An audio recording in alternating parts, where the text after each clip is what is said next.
Para recibir a Cecilia Baroni, nuestra psicóloga, que en esta oportunidad nos viene a hablar de un tema que ya lo veníamos comentando.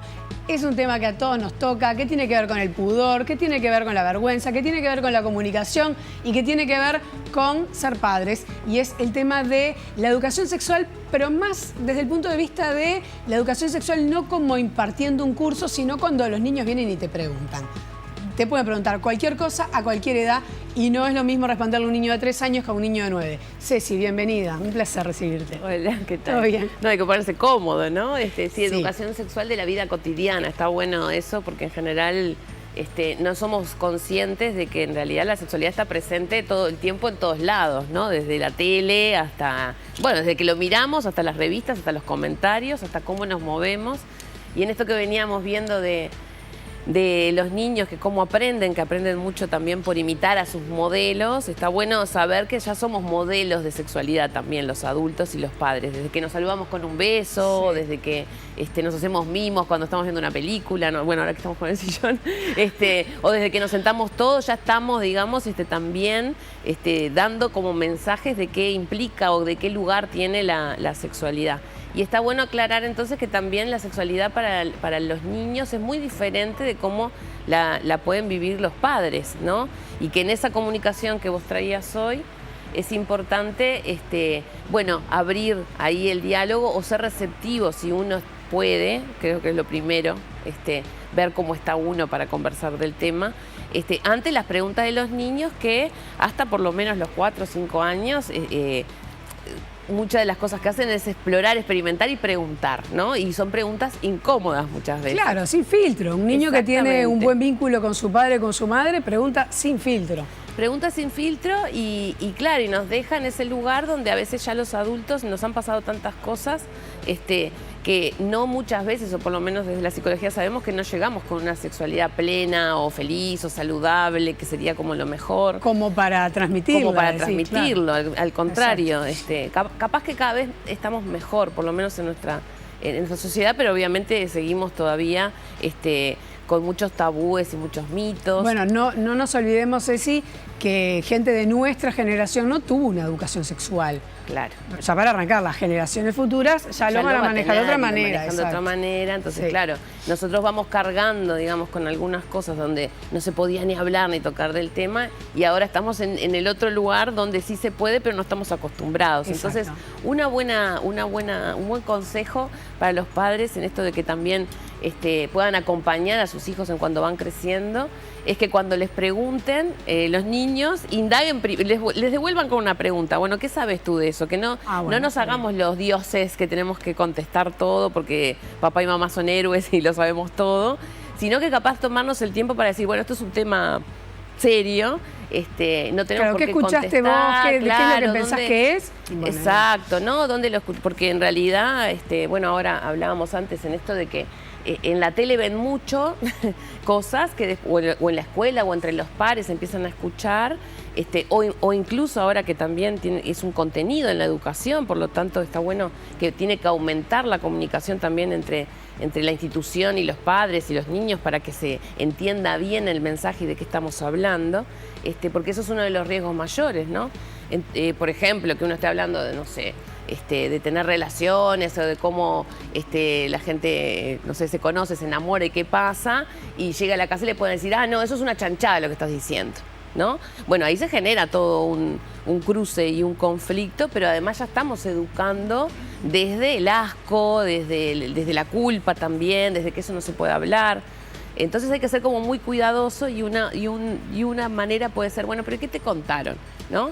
Y vamos a capaz que buscar juntos algo, o capaz que yo tampoco lo sé, o tenemos que ver. Entonces, ponerse en disposición también de aprendizaje y de algo que a veces para nosotros no fue placentero, está bueno. Y si fue placentero, mejor, porque vamos a tener mejores condiciones para y no cerrarse. Ayer Gonzalo nos hacía reír a todos en la redacción porque se acordaba de una publicidad que había donde una nena le preguntaba a su madre qué era virgen.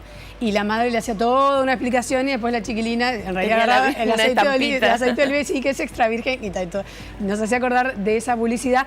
Pero es verdad, también a lo que voy con eso, que muchas veces se dicen como consejo, no dar más información de la que el niño te está preguntando, ¿no? Claro, y no suponer que saben, y no suponer desde nuestra adultez.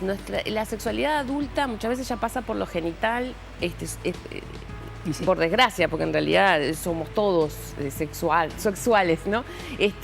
Pero si nosotros, por ejemplo, en el niño que no tiene ese registro, ¿no? Yo te contaba ahora, por ejemplo, una niña que puede venir y perfectamente ir sabiendo todo, cómo uno se va conociendo, cuáles son sus partes, cómo se reproduce, cómo nacer, y de repente viene y le pregunta a la madre y le dice, ¿cuándo van a hacer el amor de nuevo si tengo un hermanito? Sí. Como si el amor se hiciera solamente para tener hijos, ¿no? Pero además, ya desde ese lugar estamos viendo que el niño tiene una concepción de que el amor se hace bueno, ahí viene lo de la Virgen y cada muerte de obispo, ¿no? Que de ahí vienen también los refranes. Sí. Entonces, ¿cómo también educar en una sexualidad que sea frecuente, que sea parte de nuestra vida, que sea parte de lo que hacemos los seres humanos toda la vida, además, es uno de los desafíos que va a pasar seguramente por la comunicación y que hablar. Hoy decíamos también que claro, que hay preguntas que pueden ser más difíciles de responder que otras. Sí. No es lo mismo un niño que te pregunta a los 7 años, por decir una edad en la cual ya, bueno, entiendo yo que pueden comprender perfectamente todo, qué es una relación sexual o cómo un niño nace, a que te pregunten sobre el sexo oral, que de repente asocian los genitales al hacer pichí. Entonces, digo, porque ya entras en terrenos más complicados de explicar.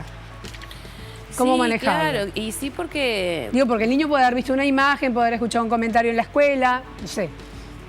Sí, y además, en general, vos también traías hoy, siempre como se... A ver, ¿cómo explicar? Yo venía pensando en estos días... pero en estos días venía pensando en esta columna y vieron que estuvo muy en boca de todo Foucault, ¿no? Sí. Foucault, además de trabajar en cárceles, hizo una obra preciosa que se llama Historia de la Sexualidad, y que tiene que ver con cómo nosotros nos hemos ido disciplinando, y entre ellos el cuerpo, para pensar que todo lo que hace nuestro cuerpo solamente pasa por lo reproductivo, ¿no? Y en realidad esto que vos traías hoy, tenemos un solo cuerpo que va a ir siendo atravesado y construido de distintas maneras, y que un solo cuerpo, digo, mucho, que es mucho, ¿no? Es muchísimo, pero que tiene varias funciones. Las mismas cosas nos pueden servir, así como vos decías hoy, el pene para hacer pichí, los senos para amamantar después cuando seamos más grandes. Entonces, también darnos tiempo de que en realidad no es una conversación la que tenemos que tener. Solo esa conversación, como nos hacían antes creer que ¿para qué sirve el tener pene? relaciones ibas a hablar con mamá, con papá, exacto, sí. ¿no? En realidad son conversaciones que tendrían que estar presentes casi siempre, porque la sexualidad está presente siempre. Siempre nos pasan cosas.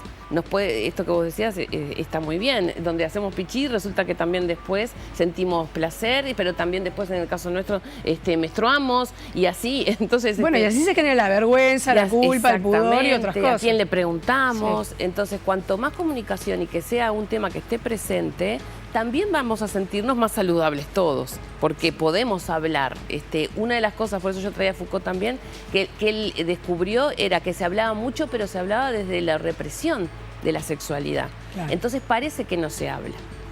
Y si prestamos atención, además, yo creo que él tenía razón, porque está tan presente la sexualidad todo el tiempo, y en general en chistes o en forma de denigrar al otro. Sí, en insultos. Que capaz que esos son los momentos que tenemos que aprovechar para hablar con los niños y con los preadolescentes y con los adolescentes, ¿no? Porque estamos educando también. Entonces, si también lo tomamos, la sexualidad, como parte de los derechos que nosotros tenemos como para poder saber y ser más firmes, ¿no? O más sentirnos mejor con nosotros mismos, más seguros, seguramente nos vaya mejor, ¿no?